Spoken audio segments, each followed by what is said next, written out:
Yo, what's going on YouTube? It's Cross back with another video. Real quick today, we're talking about Blender 2.82 and its Denoiser. Now, this is the standard one. It's not the optics upgraded one because apparently I can't use that stuff. My hardware is not good enough. So, if you have excellent graphical hardware, use optics because it's way better. But I have a GTX 970M. I'm on a laptop, so I don't have access to that. But the standard denoiser actually still works out pretty well. I'm going to show you guys something here real quick. It's going to blow your minds. So let's check this out. This is a scene that I'm making as part of my YouTube series, The Life of Oren. And what we have here essentially is a real quick animation so far of just him getting out of bed. But anyway, the scene that I focused on, I think, was right here. It doesn't really matter. But the point is I rendered this scene right here, which I'll switch it into rendered view. This is going to be extremely grainy because the standard rendered view is only at 32 samples. But anyway, I have a window here that looks out into space. Depending on the angle, you can see Earth in the background along with the sun behind it. I have a couple of lights here, a doorway, and a desk so far. The actual view of this, when it's not so grainy, is pretty good. But with standard rendering, I'll show you what it looks like. So this image here is standard rendering, no denoiser, at 500 samples, which is not insanely high. Like I could crank this up to like 2,000 samples and it probably look a lot better, but higher samples mean higher rendering times. So this is 500 samples right here, unedited. This took 12 minutes and I think 47 seconds or so to render out. And this is just one frame, and I'm making an animation. And the animation itself is already at like 320 frames just for him getting out of bed. So that would take a long ass time. Again, 500 samples, no denoiser, flat. 12 minutes 47 seconds. The next image is with the denoiser. Way clearer, like insanely different, and I didn't have to do anything except add in the node setup that I'm going to show you guys in just a minute. But I mean, just night and day difference, just absolutely outstanding. Everything all looks smooth and everything.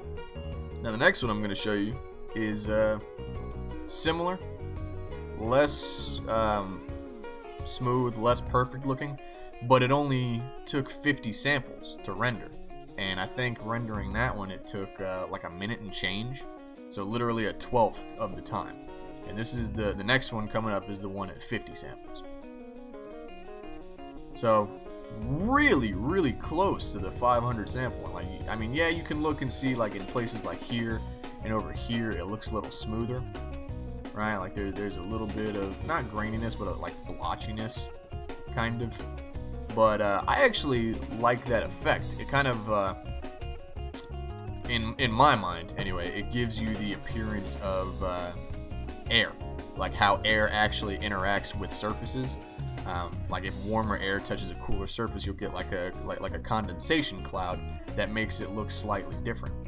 This over here looks a little too smooth, like nothing is going on. So me personally, I actually like the slight imperfections that you see, you know, with the lighting and the ceiling over here and everything, and kind of on the wall. I don't actually know what this is. This is a flat wall right here, so I don't know why this is happening. If anybody knows that, just let me know in the comment section. But yeah, like real life is full of imperfections, so I actually prefer the way this one looks over the 500 samples. Both of these two are denoised. So this was at 50 samples, and then I added the denoising. And again, took 1 minute and I think 16 seconds. Actually, you know what? Let me just pull it up. 1 minute and 28 seconds to render the 50 sample one, as opposed to 12 minutes and 40 something for the 500 samples.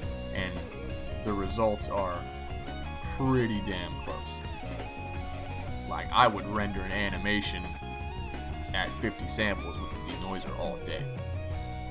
So yeah, let's get to how I set this up and how it works, and you guys will be able to do it too. So let's go to the compositor. This is in, I don't know if I mentioned it, but this is in Blender 2.82, by the way. Let me reselect going to save it real quick. Alright, so over in the compositing tab, we have the render right here, which was at the 50 samples. Don't worry about this node. This, if you follow Blender Guru, this is the node setup for doing his Earth tutorial in cycles, where you have like the actual space is like a separate layer, so you can have like that shine effect with the sun and all that stuff. So don't worry about this. Just imagine that this is not here. So this is what you need. You need the render layer into a denoise.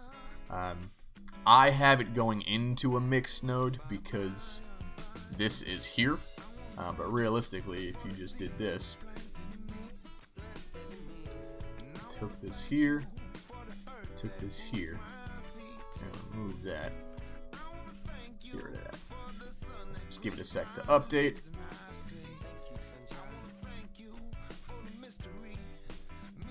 See? So it looks exactly the same, just the space part disappeared because, like I said, this is that node setup where the space is a separate layer. You get the idea.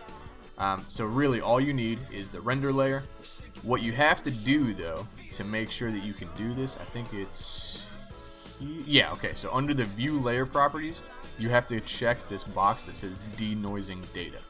Otherwise all of these here, these denoising options, won't be here.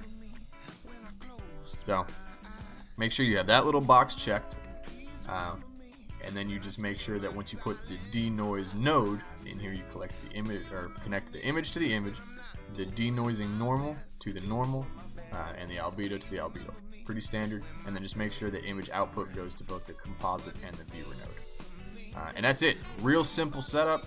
Takes like 2 minutes, and like I said, big difference from that to this. And this is the 50 samples again.